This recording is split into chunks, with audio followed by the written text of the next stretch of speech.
मित्रों, जैसा हम देख रहे हैं पंचकुला में आज राहगिरी का ये कार्यक्रम पुनः आयोजित करना शुरू किया गया है। कुछ वर्ष पहले यहाँ न केवल यहाँ बल्कि हरियाणा में सभी शहरों में राहगिरी के कार्यक्रम शुरू हो गए थे, लेकिन कोविड की उस महामारी के कारण से ये राहगिरी के कार्यक्रम स्थगित करने पड़े थे। अब पुनः दोबारा से इसको शुरू किया गया है और बहुत एक उत्साह के साथ पंचकुला के नागरिक, उसमें विशेष तौर पर युवा वर्ग के साथ ही, चाहे स्कूल कॉलेज गोइंग बच्चे हैं, चाहे कॉलेज गोइंग स्टूडेंट्स हैं, उनमें बड़ी संख्या में भाग लिया है और अलग अलग विधाएं वो अपनी यहाँ दिखा रहे हैं। उन विधाओं से न केवल जनता का मनोरंजन होता है, बल्कि जो करने वाला है, जो करता है, जो एक्टर उसमें है, उनके भी जीवन में निखार आता है, अपनी विधा को आगे बढ़ाते हैं। तो मैं तो यही चाहूँगा कि समाज जीवन के अंदर बहुत प्रकार की काम करने की आवश्यकता है। बहुत समस्याओं को दूर करने के लिए इस प्रकार की विधाओं का अपना उपयोग है। चाहे किसी का वो मानसिक तनाव है, चाहे किसी के शारीरिक बल को बढ़ाने की बात है, चाहे किसी के ज्ञानवर्धक चीज़ें जो उसके मस्तिष्क में ज्ञान के रूप में आती हैं, इन सब चीज़ों के लिए ऐसे ऐसे कार्यक्रमों का बहुत उपयोग है। और एक सामूहिक जीवन, क्योंकि आज एक ऐसी वृत्ति बन गई है कि लोग अपना सोलिटरी जीवन को शायद ज़्यादा आनंदित मानते हैं, छोटे परिवार, अकेले रहो, लेकिन ऐसे कार्यक्रमों में जब सामूहिक रूप से हजारों लोग आते हैं तो समूह जीवन का एक अच्छा अनुभव भी उनका होता है और समाज में इसकी बहुत बड़ी आवश्यकता है। तो आज इस समय राहगिरी के इस कार्यक्रम के समय पर मैंने जो आज का जो थीम है, देशभक्ति का थीम, रंग दे बसंती चोला, उस अवसर पर देशभक्ति के नाते ऐसे नागरिकों का जीवन अच्छे गुण ग्रहण करे, ये भी कामना की है।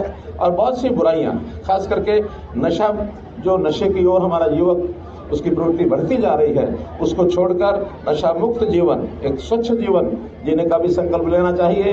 पर्यावरण के नाते से भी यहाँ बहुत से कार्यक्रम किए गए हैं। पौधारोपण के नाते एक पौध का वितरण, प्लांट्स का, वो भी किया गया है।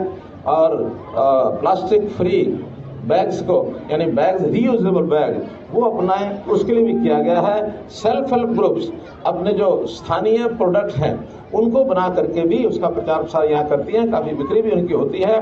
हमारे यहाँ 55,000 के आसपास सेल्फ हेल्प ग्रुप हरियाणा में हैं, जिसमें 5.5 लाख परिवारों को उसमें आमदन उसके साथ जुड़ी हुई है। सरकार उसमें बहुत सहयोग करती है। तो ऐसे उनके भी कार्यक्रम का हमने अवलोकन किया है।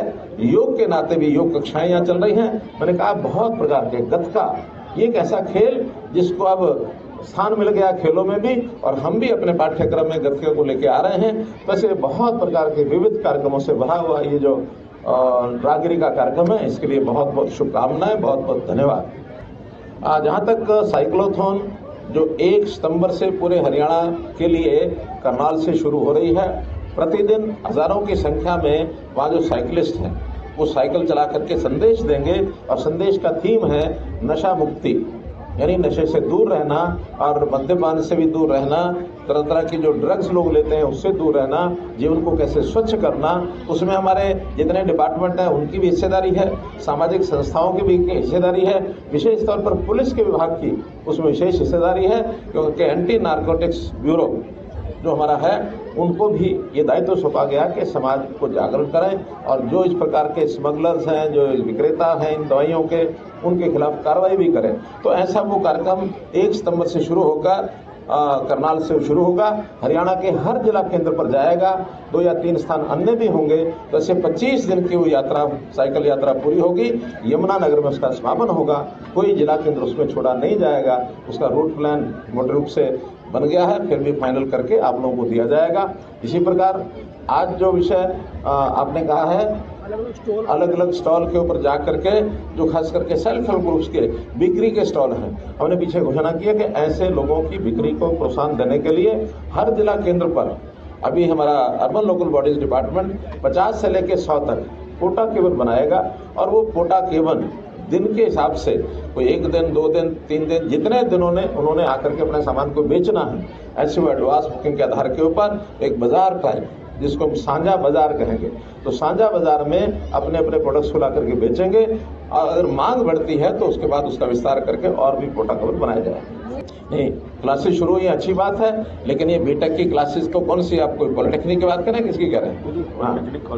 हाँ, पॉलिटेक्निक कॉलेज में जहाँ कहीं हमारे पास इंफ्रास्ट्रक्चर था, उन क्लासेस को शायद 3 ऐसे कॉलेजेस हैं जिनको हमने पॉलिटेक्निक को भी बीटेक क्लासेस के लिए एक प्रकार से चयन किया है और वहाँ उनकी क्लासेस शुरू कराएंगे। देखिए, जहाँ तक यात्रा का विषय है, क्योंकि महीना भर पहले ही जिस प्रकार की वहाँ घटनाक्रम हुआ है, तो वहाँ की लॉ एंड ऑर्डर की व्यवस्था बनी रहे, सुरक्षा रखना ये सरकार का दायित्व होता है। हमने अपील भी की है और अपील करने के बाद हमारे एडमिनिस्ट्रेशन ने, पुलिस ने, प्रशासन ने ये निर्णय लिया है कि यात्रा ना करके सब लोग अपने अपने स्थानीय मंदिरों में जाकर जलाभिषेक का कार्यक्रम करें और हरियाणा में जहाँ भी है वहीं करें। कोई बाहर से जाकर के किसी स्थान पर अगर कोई प्रदर्शन करते हैं, उसमें से, क्योंकि 1 महीना पहले ही एक घटना हुई, तो उसकी सावधानी रखने के लिए यात्रा के लिए मना किया है, लेकिन मंदिरों में जलाभिषेक कार्यक्रम, क्योंकि श्रावण मास का वो अंतिम सोमवार है, जनता की श्रद्धा होती है, तो जनता की श्रद्धा के हिसाब से उनको परमिशन छूट मिलनी चाहिए होती है। हमसे जुड़े रहने के लिए हमारे YouTube चैनल को सब्सक्राइब करें और नई वीडियो की नोटिफिकेशन के लिए बेल आइकॉन को दबाएं।